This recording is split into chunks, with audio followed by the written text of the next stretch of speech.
fédéral en charge des questions de sécurité sur les bases militaires. Quand son avion s'est écrasé en survolant la base, toute enquête a cessé et aucune suite n'a été donnée sur cette étrange apparition. Des rumeurs prétendent que Dugway serait la nouvelle zone 51. D'après vous, ces rumeurs sont fondées? Désolé de vous décevoir, mais c'est de la rigolade. Ce n'est pas étonnant que Bush Fox ne soit pas au courant si des recherches de la zone 51 ont été relocalisées à Dugway. Il a pris sa retraite en 1983, soit plusieurs années avant le transfert.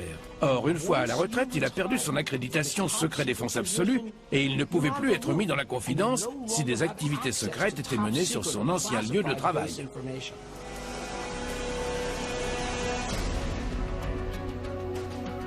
Pour en savoir plus sur cette zone, on a besoin de parler à des gens qui ont été sur place et ont vu des choses. On a donc appelé Ken Storch et Bob, qui sont venus enquêter 8 fois ici depuis 1997. Dès qu'il s'agit de repérer des choses inhabituelles, Ken et Bob sont des pros, d'où l'importance de leur témoignage. À la fin des années 80, j'étais encore officier de police. Un haut gradé de l'armée de l'air m'a contacté. Il m'a conseillé de m'intéresser à la base de Dugway pour mes recherches. Quand j'ai voulu en savoir plus, mon informateur s'est contenté de parler de nouvelle zone 51. Sans plus attendre, Bob et moi avons chargé la voiture et pris la route depuis le Colorado pour venir ici.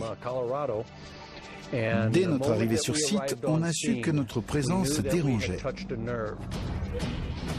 Un hélicoptère de combat nous a survolé de si près que ça faisait bouger notre camping-car. Regardez. On a vu cet engin de guerre au-dessus de nous, avant de le regarder se poser à 100 mètres. La mitrailleuse était pointée sur nous et la visière du pilote masquait entièrement son visage. Vous étiez en zone interdite?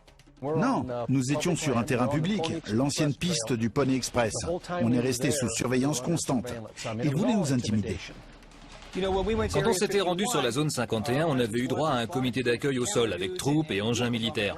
Mais d'après ce que nous disent Ken et Bob, la réaction de l'armée ici a été bien plus intimidante encore, avec cet hélico de combat qui les a carrément mis en joue. Voilà qui trahit à quel point l'armée veut repousser les curieux si elle sort l'artillerie lourde dès qu'on s'approche de la zone 51. Au fil des mois, on a remarqué une forte activité ici. De Simpson Springs, on s'est enfoncé à 22 km dans les montagnes, jusqu'à la crête. Là-haut, il y a un sentier qui s'éloigne de l'itinéraire qu'empruntaient les gens du Pony Express. J'ai pris des clichés